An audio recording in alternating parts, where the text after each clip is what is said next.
Hey, this is James Francis and welcome back to the channel. If you're watching this video, then you most likely are thinking of starting an online business. You've already started it, but you're finding it more difficult than you thought, or you're more of an intermediate or advanced marketer and you want some more additional help to maybe propel your success forward. Well, in this video, you're in luck because I'm going to share with you 5 areas which I wish I knew more about when I started my online business about 12 years ago now. Since then, we've helped over 200,000 people on our email list and also just made over probably about 8 figures in revenue, close to 9 figures in revenue for ourselves and our coaching clients as well. So it's not going to be like woo-woo stuff. It's not going to all be like just have motivation, which is not really helpful, right? If you had that, you wouldn't be watching this video. But I'm going to help you with actionable, practical things which are going to grow your business very quickly from the get-go. So let's begin. So the first area I want to help you with is mindset. Now, I don't want to dwell too much on this stuff because there are already plenty of other videos about this kind of stuff on YouTube, but it is really important. And I'm going to try and talk about things which aren't mentioned by other videos as well. So the first thing is that building a business is hard, okay? If somebody tells you it's easy, that you can get rich overnight, they're probably trying to sell you a course, okay? So the truth is, you need to be the type of person who is willing to overcome obstacles, because there will be many. Even if you don't foresee them, they will happen at some point, sooner or later. And you need to be the type of person that perseveres even when things aren't going great. You cannot be the type of person that gives up easily, and if you are, you need to change the way you are as a person to be that kind of person who overcomes obstacles, that no challenge is too great, that you will just hustle, do whatever it takes to succeed online, okay? So that's thing number 1. Thing number 2 in the mindset category here is that you need to treat it like a business and not as a hobby. Even if you are looking at this as a side venture, maybe you're working a full-time job or you have college or whatever it is, you still need to treat it like a business. So don't think, I can delay this till next week or next year or whatever else. Try and think of things from a business perspective. If you were a CEO of a company, which you are as you are building your business, what would the CEO do? Don't think of it like you're just some random person putting things together in their spare time. Try and treat it like a business. That way you'll get more done, you'll hold yourself accountable to more tasks and therefore get more stuff done in the time that you have and just generally make a lot more profit. The third thing in the mindset category is that you should not be starting an online business if you are in a poor financial situation, okay? So do not use it as a last resort before you go bankrupt or something like that, because setting up and starting an online business can get very expensive. Not only is it more of a long-term thing, which we'll touch on in a second, but also it can be quite demanding financially. For example, if you don't know how to do something yourself, you'll have to pay other people to do that thing for you. Or it may take you advertising fees to get off the ground, to start getting customers, right?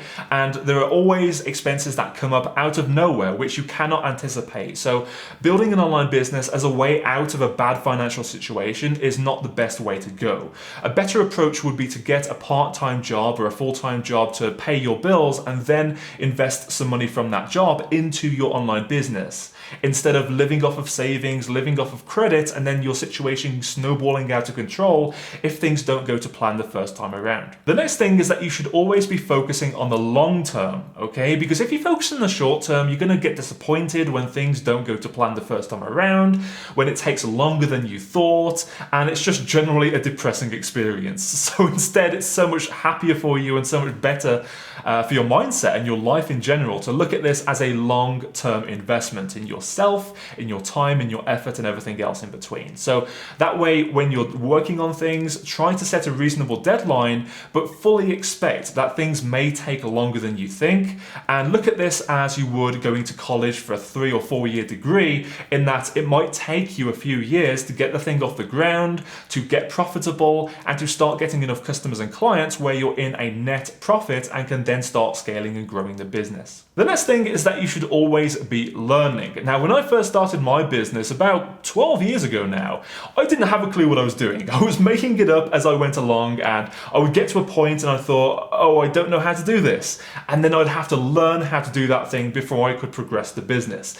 Now, you may be the same. You may be in the same position if you're watching this video right now. You might not really know what you're doing, and that's totally fine. It is okay okay to not know everything, because you may have specific skill sets. You may be more creative, you may be more logical, but you may have weak areas as well. And it's okay to learn how to better those weak areas. The more you learn, the more you earn. Now, the final tip I want to share with you in the mindset section is to always think of your costs as investments, okay? Because when you're paying for traffic, it is not a cost.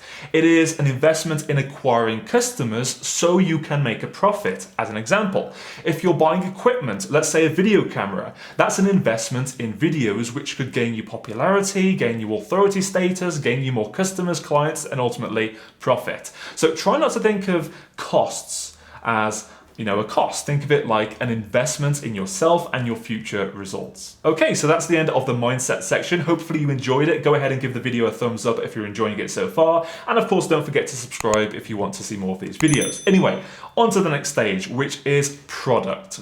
Now, when we're talking about products in an online business, this could be anything ranging from a physical product that people can have in their hands, or a digital product like a video course, ebook, audio program, or something similar, or a service where you're doing things for people, okay? But whatever it is, you need to be aware that what you're creating needs to be something that people are already buying. Do not try to create demand out of thin air because you have this incredible new idea. Often, the new ideas that nobody else has done before haven't been done for a reason. Okay, it's often because one, it's either very difficult to get people to buy that thing, or it's expensive to market that thing in a way that people understand, or maybe it's tough to come up with a compelling advertising argument or angle for that product. So instead of trying to reinvent the wheel when you're just getting started, the faster route to your end goal would be purely to just model what somebody else is already doing successfully. Now, I'm not saying to copy other people's work. That would be plagiarism, which is not good. Instead, research your market, research your competitors, and find out what is already selling well. Come up with your own spin on those things with your own different marketing angle, which we'll get into later in this video, and that will be a much faster route to a profitable online business. The next thing you need to be aware of when creating your products is that you are not your customer. Now, it's okay to feel like you want to create something because you think it would be a good idea, but think of it from a business perspective. You are not your customer. Instead, a much better approach would be to research the market to figure out what your prospects think, what they feel, what they're going through, what they're struggling with, even what they think about when they're struggling to sleep, laying on their pillow at night time. That is the thing you need to create, not what you want to do. Okay, it's all about finding out what your market wants and selling it to them. The next thing you need to do is make sure that your product is unique in the marketplace. Now, this is not the be all and end all of your business. It's not like your whole business is going to fail if it's not totally unique, so it's okay. However, it makes your job so much easier if you cannot just simply swap the name of your product with your competitors and people wouldn't tell the difference. Instead, people should look at your thing and go, wow, I haven't seen this before. Maybe this is why I haven't succeeded. Or maybe this is what I've been looking for the whole time. Especially if it's a physical product. That way you can have it differentiated from everyone else selling the exact same thing, right? So it's really important that you have a unique methodology behind any digital product or service you create. So think about the prospect's end goal. What is that end goal? Now, your methodology is how they get there. How do they achieve that end goal? Okay, so you need to make that unique in some way. This could be as simple as just putting a name on the process you would walk people through. In my example, I have the prosperity formula as my unique methodology for my front-end, entry-level product. So in your case, think about the steps people need to take to get to their end goal. Put a name on it, even change that methodology compared to your competitors if you feel like it would get people a better result. Even better, that would just make selling the whole thing so much easier. The final thing you need to be aware of when creating your product to sell is that it needs to be fast, easy, and simple. Now, your competitors are already doing this because that's what your prospects are looking to buy. They do not want something that's confusing, elaborate, complex, just frustrating in general. They want the fast, easy, simple solution. If you can add that or incorporate that in some way into your product, then you are just plain sailing to sell that to a bunch of people at a very low customer acquisition price. So now we're on to the next section, which is all about your marketing, or specifically your offer. Now, if you haven't done the steps in the previous section, this is going to be infinitely more difficult for you. But if you have, it's going to be pretty smooth sailing. So first off, you need to be aware that if you have a unique methodology, you should definitely incorporate that into your marketing sales copy. So if you have a sales page for a digital product or service, you should focus the angle of that sales page around that unique methodology. That way, it just makes selling the product so much easier and just infinitely cheaper as well, because you won't have to hire some super fancy copywriter to write that page. Even a basic copywriter can get that right. If you're selling physical products, then of course incorporate that into the product description of each of your products. On the topic of sales copy, think of it this way. Your prospect lands on your website for the very first time. They've never heard of you before. They have no idea what you sell. They have no idea why you're different to your competitors, and they might think that you're going to scam them out of their hard-earned money.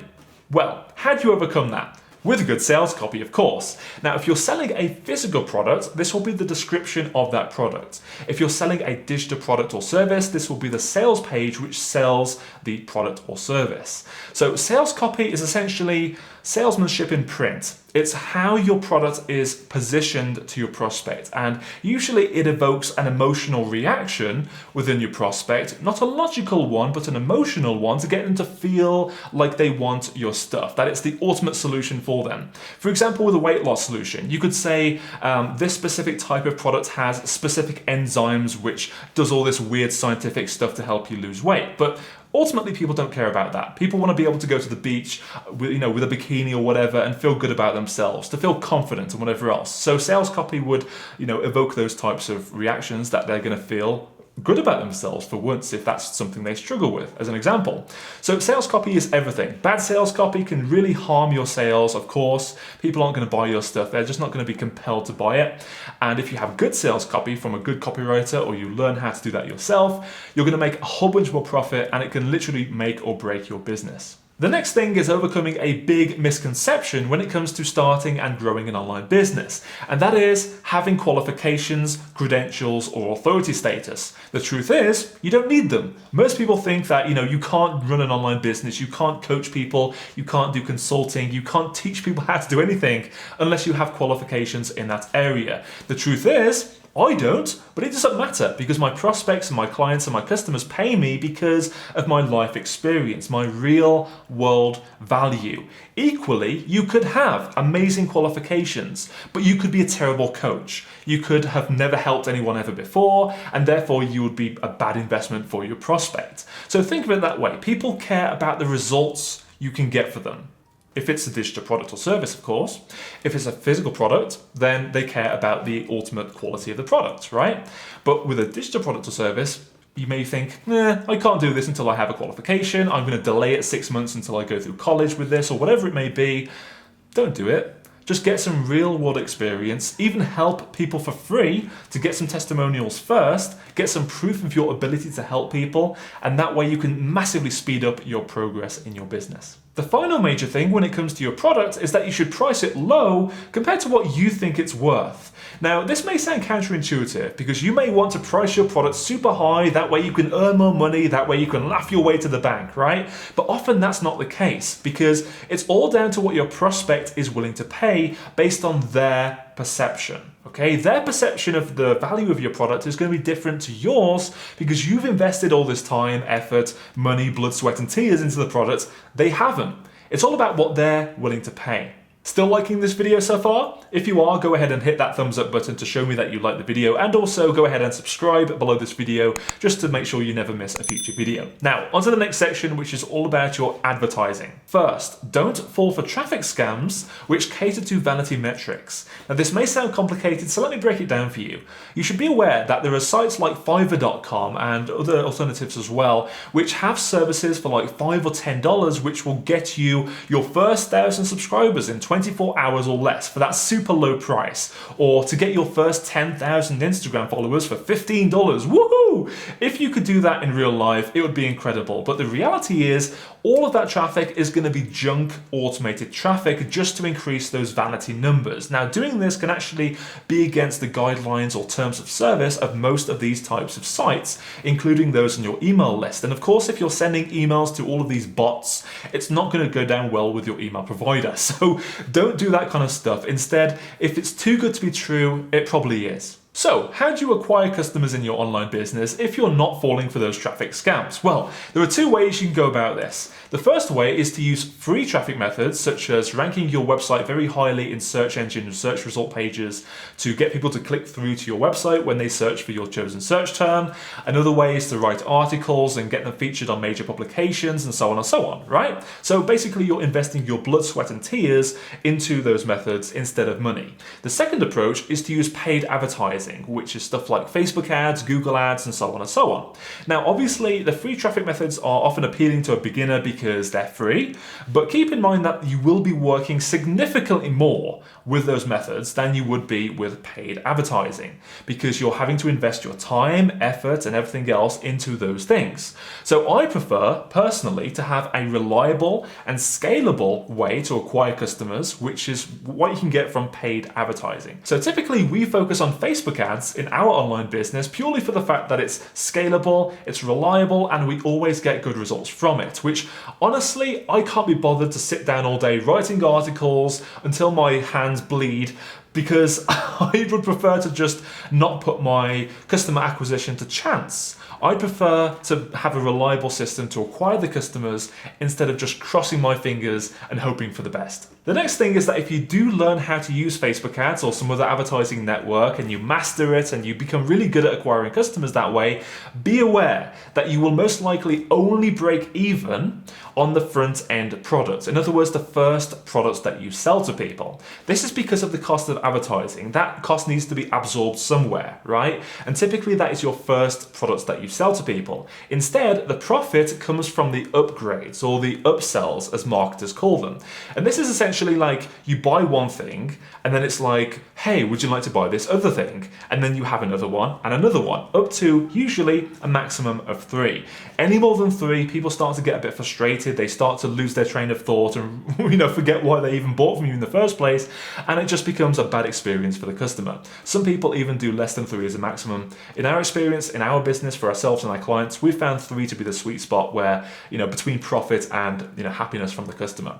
So 3 upsells will ensure that you gain the maximum profit from your paid advertising without being in the hole. The final thing when it comes to your customer acquisition and your advertising is that you should only focus on one main traffic method to begin with, at least. You may have heard all of these other gurus or experts telling you need multiple streams of traffic, but that does not apply to beginners, because if you try and do everything at once, you're going to spread yourself too thin, you're going to feel overwhelmed, you're going to feel confused and just frustrated, and your business is no longer going to be fun. Instead, focus on one thing. Focus on one traffic method to acquire customers, get really good at that one traffic method to acquire customers at a profit, and then, and only then, should you move on to another traffic method. So for example, in our case, what we did was we started off with solo ads, which is where you pay a newsletter owner to send an email to their list of subscribers to promote your stuff. And then they send that email, you get a bunch of subscribers, bunch of sales, way, everyone's happy, right? And then we moved on to Facebook advertising. And Facebook advertising has become our #1 source of traffic, solo ads being the second, and a few others after that as well. So try not to do everything at once. Try not to spread yourself too thin. Instead, focus on one traffic method and then take it from there. Now we're on to the final part of this video, which is about scaling your business to make more profit. Now, the first thing you should be aware of when scaling your business to acquire more customers and ultimately make more profit is that when you hit that magical 2 times ROI figure, in other words, 2 times return on your investment for ads or production costs or whatever else, your business will scale very, very quickly, because from there, all you're doing is putting more into the machine to get more out again. Okay, so if you spend $1,000 in ads and you get $2,000 back, usually that scales up with your business. So if you invest $10,000 in ads, you can expect $20,000 back, which gives you a $10,000 net profit instead of $1,000 net profit. So see how that works? Your business can scale very quickly once you focus on getting at least a 2 times ROI. If you can increase your ROI by adding more products, improving your marketing, doing better with your advertising and so on, you can get even faster results. But it's typically quite a quick process to grow beyond 10K a month, much faster than it would be to get from 0 to your first 10K. The second thing is that you should never compare yourself to other experts and other business owners, because we all have different lives. We all live in a different way. We all have different circumstances. Some people have kids, some people don't. Some people have kids with disabilities, which takes up more of their time. Some people have spouses, some people don't. Some people have pets, busy schedules, day jobs, whatever it may be. We all have our time allocated in different ways. So just because you see somebody on Facebook or Instagram, with their private yacht or private jet or whatever it is from their business, and they've achieved their success in a year or something like that, don't compare yourself to them, because they may have had a failed business before that. You don't know. They don't share everything that happens behind the scenes. They don't share the fact that they may be working 20 hours a day, they're really sleep deprived, they have no friends, they have no relationship, they're unhappy with their personal life, but their business looks great on Instagram, for example, right? I'm not saying everyone is like that, but try not to trust everything you see on social media, and try not to compare yourself with those people in different circumstances to you. The next thing is that you should never try to do everything yourself. Remember, you are the CEO of your business. You should not be working in your business doing all of these tasks that other people could be doing, but you should be working on your business, hiring people to do those things for you, automating as much as you possibly can, and then outsourcing the rest, and so on. Work on your business, not in your business. That way you'll have more free time, you'll enjoy the process a lot more, and ultimately your business will be more successful. Now, the final thing I want to talk about when it comes to scaling is that you should listen to your customers to fuel your future growth. Now, the customer is not always right with certain things, but they are a great resource for growing your business, having new products, coming out with better upgrades for your existing products, making them better in some way, coming out with new services, maybe even changing your branding in a way that matches what they do better or what they're looking for better. Whatever it is, your customers are a great resource to have that constant flow of feedback and just ultimately grow your business. I only came out with a coaching program because I had a ton of my customers come to me and say, James, I love your video courses, but it would be great if you could coach us through this process personally. That's when I came out with my coaching program. Our business doubled the same month. So it's really important that you listen to your customers' feedback, not only in terms of how to improve, but also how to grow, how to add new things to your business, and specifically what to do in your business as well. So those are the 5 main areas which I wish I knew more about when I started my online business about 12 years ago now. Hopefully you enjoyed this video. I've definitely put a lot of time, effort, and energy into it, so go ahead and hit that thumbs up button if you haven't already, and also go ahead and subscribe below this video if you are not already subscribed. Before you go, I want to hear your feedback. Please comment below with your biggest takeaway from this video. What is the biggest golden nugget that you've learned from this video? I want to hear it. So let me know, and I'll see you in the next video. Have a great day. Bye-bye.